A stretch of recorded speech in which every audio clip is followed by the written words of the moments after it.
요즘 똑똑한 6, 70대는 아파트가 아닌 이곳에서 노후를 보냅니다. 은퇴하고 나서 조용한 곳으로 가고 싶다고요? 잠깐만요. 그 생각 지금 당장 멈추셔야 합니다. 제가 오늘 드릴 이야기는 어쩌면 여러분이 지금까지 생각해 오신 것과 완전히 반대일 수 있어요. 은퇴 후 살 곳을 고를 때 조용하고 한적한 곳을 최우선으로 생각하시는 분들 굉장히 많으시죠. 근데 현실은요? 그 조용함이 10년 뒤엔 가장 무서운 적이 됩니다. 오늘 이 영상을 끝까지 보시면 이런 걸 알게 되실 겁니다. 왜 집보다 사람이 많은 환경이 은퇴 후 건강 수명을 결정하는지, 왜 걸어서 병원과 시장을 갈 수 있는 거리가 단순한 편의가 아니라 생존 전략인지, 그리고 왜 대도시와 인접한 귀촌 농촌 마을이 지금 이 시대의 가장 현명한 선택인지까지 숫자로 확인해 드릴게요.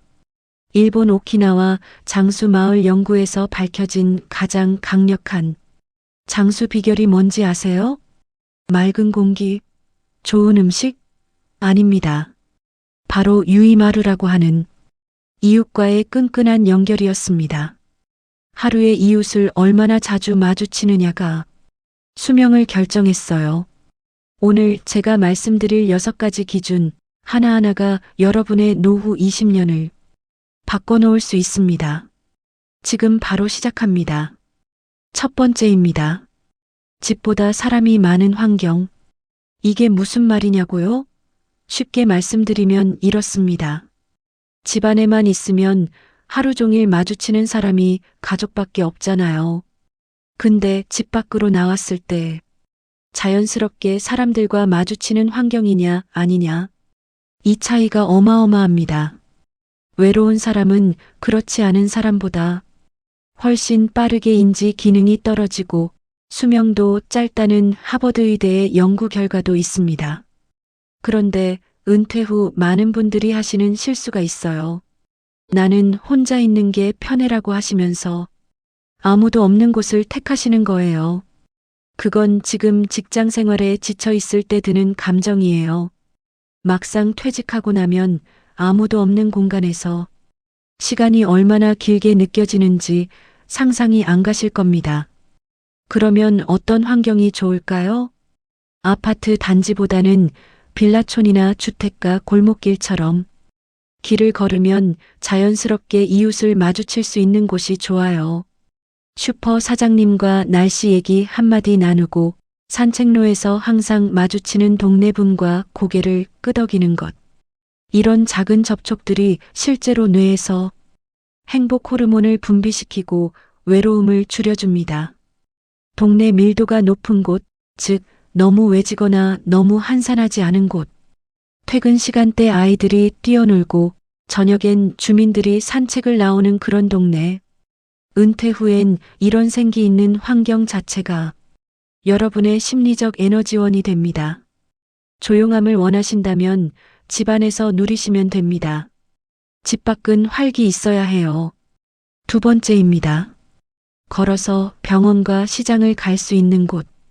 이건 단순한 편의 문제가 아닙니다. 진짜 진지하게 들으셔야 해요. 나이가 들면 운전을 언제까지 할 수 있을지 모릅니다. 70대 중반이 넘어가면 반사신경이 떨어지고 시력이 약해지고 야간 운전이 두려워지기 시작해요. 어느 순간 차 키를 내려놓는 날이 옵니다. 그날이 왔을 때 여러분이 사는 곳이 차 없이는 아무데도 못 가는 곳이라면 어떻게 될까요? 병원을 가려면 자녀한테 전화해야 해요. 시장 가려면 택시를 불러야 하고요. 처음엔 괜찮아 보여도 1년, 2년이 지나면 점점 세상과 단절되는 느낌이 옵니다. 그게 노인 우울증의 시작점 중 하나예요. 집에서 걸어서 10분 안에 내과, 정형외과, 약국이 있고 걸어서 15분 안에 재래시장이나 마트가 있다면요. 그게 얼마나 큰 자유인지 모릅니다. 매일 아침 시장에 나가 두부 한 모 사오고 단골 채소가게 사장님과 몇 마디 나누는 것. 그게 그냥 장보기가 아니에요. 그게 일상의 활력이에요. 실제로 일본의 한 연구에서는 걸어 다닐 수 있는 생활 인프라가 갖춰진 동네에 사는 노인일수록 인지 기능 저하가 늦게 온다는 결과가 반복해서 나왔습니다. 이유가 뭘까요? 걷는다는 행위 자체가 뇌를 자극하고 목적이 있는 외출이 심리적 주도감을 만들어주기 때문입니다. 그러니까 집을 고르실 때 반드시 발로 직접 걸어보세요. 내과가 있나? 약국이 있나? 시장이나 마트가 있나? 생활 인프라 도보 접근성. 이건 은퇴 입지 선택의 핵심 조건입니다. 세 번째입니다. 취미 모임이 있는 지역. 많은 분들이 은퇴를 앞두고 이제 드디어 내 시간이 생긴다고 하세요. 맞습니다. 그런데 그 시간이 막상 오면 어떻게 될까요? 처음 3개월은 꿀맛이에요. 늦잠도 자고 그동안 못 본 드라마도 보고 여행도 가고 근데 6개월쯤 지나면 슬슬 공허해지기 시작합니다. 하루하루가 비슷비슷하고 뭔가를 해야 할 것 같은데 뭘 해야 할지 모르겠고 괜히 예전 직장이 그리워지기도 하고요. 이게 노인 우울증으로 넘어가는 가장 흔한 경로입니다. 이걸 막아주는 게 바로 취미 모임이에요. 근데 그냥 취미를 갖겠다가 아니라 정기적으로 같은 사람들을 만날 수 있는 구조화된 모임이어야 해요. 매주 화요일 오전엔 바둑 동호회, 목요일 오후엔 수채화 교실, 토요일 아침엔 동네 등산 모임. 이런 식으로 일주일에 23개의 정해진 약속이 있으면 생활에 리듬이 생겨요. 일어날 이유가 생기고 준비할 이유가 생기고 누군가를 기다리는 설렘이 생깁니다. 그러면 이런 모임이 있는 지역인지 어떻게 알 수 있을까요? 주민문화센터가 있는지 확인하세요. 도서관이 있는지 보세요. 등산로 입구가 가까운지, 자전거 동호회가 활동하는 자전거 도로가 있는지, 지역 복지관이 운영하는 프로그램이 있는지도 중요합니다.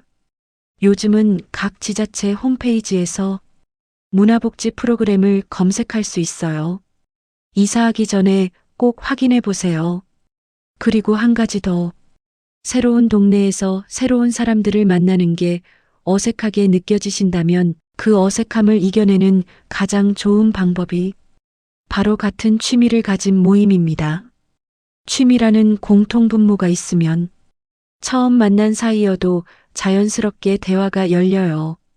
나이, 직업, 배경이 달라도 아, 저도 수채화 좋아해요라는 한마디가 관계의 문을 열어줍니다. 네 번째입니다.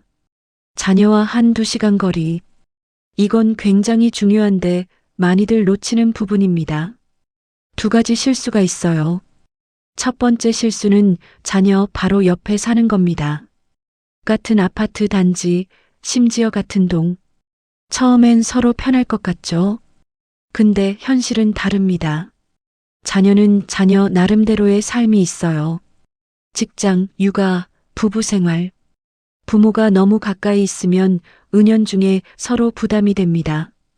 작은 것들이 쌓이면서 갈등이 생기기도 하고 자녀에게 미안한 마음에 정작 필요한 것도 부탁 못하게 되기도 하죠. 2번째 실수는 너무 멀리 사는 겁니다. 비행기로 가야 하는 거리, 4시간에서 5시간 차로 가야 하는 거리. 이 경우엔 정말 급한 상황이 왔을 때 자녀가 달려오기 어렵습니다. 부모 입장에서도 애들한테 패 끼치고 싶지 않아서 아픈 것도 참고 혼자 버티다 상황이 악화되는 경우가 생기고요. 그러면 가장 이상적인 거리는 어디냐? 바로 1시간에서 2시간 거리입니다. 이 거리는 마법 같은 거리예요. 급하면 달려올 수 있는 거리. 그런데 일상적으로는 서로 독립적인 삶을 살 수 있는 거리. 명절, 생일, 기념일엔 부담 없이 오갈 수 있는 거리. 이 거리가 유지될 때 가족관계가 가장 건강하게 이어진다는 게 상담사들 사이에서 오래된 정설이에요. 고속버스로 1시간 30분, KTX로 자가용으로 1시간 30분. 이 정도 반경 안에서 내가 살고 싶은 환경을 찾는 게 핵심입니다. 여기서 주거지를 정하면 자녀에게도 나에게도 모두에게 이상적인 조건이 됩니다. 그리고 한 가지 덧붙이고 싶은 게 있어요. 자녀와의 거리도 중요하지만 손자녀와의 관계도 생각해 보세요. 손자, 손녀와 주기적으로 만날 수 있는 거리에 있으면 삶의 활력이 완전히 달라집니다. 젊은 에너지를 가까이서 느끼는 게 노인 우울증 예방에 정말 효과적이거든요. 5번째입니다. 대중교통이 편한 곳. 앞서 이단락에서 차 키를 내려놓는 날 이야기를 드렸죠. 그 연장선입니다. 은퇴 후 이동수단 문제는 생각보다 훨씬 빨리 현실로 다가와요. 60대엔 여전히 운전이 편하지만 70대가 되면 달라집니다. 야간 운전이 불안해지고 고속도로 합류가 무서워지기 시작하고 주차가 스트레스가 돼요. 그리고 어느 순간 의사나 가족이 운전을 말리기 시작합니다. 그때 버스 노선이 집 앞에 있느냐 없느냐. 이게 여러분의 이동 자유를 결정합니다. 버스 정류장이 도보 5분 이내에 있고 그 노선으로 시내 주요 지점에 갈 수 있는지 확인하세요. 병원 밀집 지역, 대형마트, 도서관, 터미널. 이런 곳들이 버스 한 번으로 연결되는지가 중요합니다. 지하철이 있다면 더욱 좋습니다. 지하철은 노선이 고정되어 있어서 한번 익혀두면 편리하게 이용할 수 있어요. 특히 날씨가 나쁜 날도 안전하게 이동할 수 있다는 게 큰 장점이죠. 대도시가 아닌 중소도시나 읍내 지역을 고려하신다면 마을버스나 공공수요응답형 교통 서비스가 있는지 확인해 보세요. 요즘은 농어촌에도 100원 택시, 행복버스 같은 이름으로 노인 이동 지원 교통 서비스가 운영되는 곳들이 늘어나고 있어요. 이사하기 전에 해당 지자체 교통 지원 서비스를 꼭 알아보시길 권합니다. 교통이 불편한 곳에 사는 건 단순히 이동이 불편한 게 아닙니다. 그건 세상과 연결되는 통로가 막히는 거예요. 대중교통이 편한 환경은 여러분이 원할 때 어디든 갈 수 있다는 심리적 자유감을 줍니다. 그 자유감이 삶의 질을 결정합니다. 6번째이자 마지막입니다. 대도시와 인접한 귀촌 농촌 마을. 이게 오늘 이야기의 결론이기도 해요. 앞서 말씀드린 5가지 조건을 가장 균형 있게 충족시켜주는 선택이 바로 이겁니다. 많은 분들이 귀촌을 생각하실 때 2가지 극단으로 가세요. 하나는 완전히 외딴 시골. 아무것도 없는 곳에 집 짓고 자급자족하겠다. 다른 하나는 그냥 도시에 계속 사는 것. 시골은 불편해서 못 살겠다. 근데 그 중간에 정말 좋은 선택지가 있어요. 바로 대도시에서 30분에서 1시간 거리에 있는 농촌 마을입니다. 이런 마을의 장점을 말씀드릴게요. 첫째, 자연환경과 여유가 있습니다. 마당이 있고 텃밭이 있고 공기가 맑아요. 도시 아파트에선 누릴 수 없는 계절의 변화를 몸으로 느낄 수 있어요. 봄엔 텃밭에 씨앗 뿌리고 여름엔 직접 키운 채소 먹고 가을엔 수확하는 기쁨. 이게 노년의 삶에 엄청난 활력을 줍니다. 둘째, 대도시의 인프라를 30분 안에 이용할 수 있습니다. 큰 병원이 필요할 때, 백화점에 가고 싶을 때, 공연이나 문화 행사를 즐기고 싶을 때 대도시로 가면 됩니다. 평소 일상은 조용한 농촌에서 필요할 땐 도시 인프라를 활용하는 투트랙 생활이 가능해요. 셋째, 집값이 저렴합니다. 같은 돈으로 도시에선 작은 아파트 한 채밖에 못 사지만 대도시 인근 농촌에선 마당 딸린 단독주택을 장만할 수 있어요. 노후 자금에 여유가 생기는 거죠. 넷째, 귀촌한 또래 이웃이 많습니다. 요즘 이런 지역에는 은퇴 후 귀촌을 선택한 이웃들이 점점 늘어나고 있어요. 비슷한 처지, 비슷한 연령대의 이웃들과 자연스럽게 공동체를 이루게 됩니다. 텃밭 가꾸다 만난 이웃과 저녁에 막걸리 한 잔. 도시에선 경험하기 어려운 정겨운 인간관계가 여기선 자연스럽게 생겨요. 다만 주의하실 점이 있어요. 귀촌을 결심하셨다면 최소 3개월 이상 그 지역에서 살아보는 체험 귀촌을 먼저 하시길 강력히 권합니다. 여행으로 방문했을 때와 실제로 살 때는 완전히 달라요.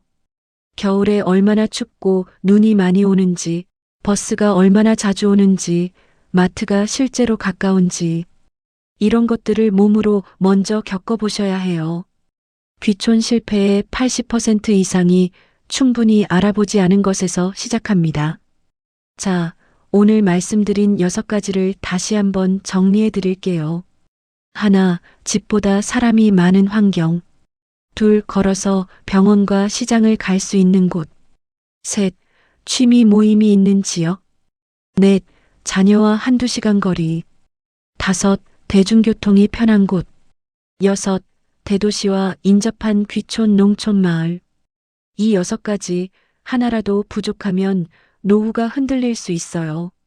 반대로 이 6가지를 모두 갖춘 곳을 찾는다면 여러분의 노후 20년이 진짜 행복해질 가능성이 훨씬 높아집니다. 집을 선택하는 게 단순히 부동산 투자의 문제가 아닙니다. 어디서 사느냐는 어떻게 사느냐를 결정하고 어떻게 사느냐는 얼마나 건강하게 오래 사느냐를 결정합니다. 이 영상이 도움이 되셨다면 좋아요와 구독 부탁드려요. 다음 영상에서 뵐게요.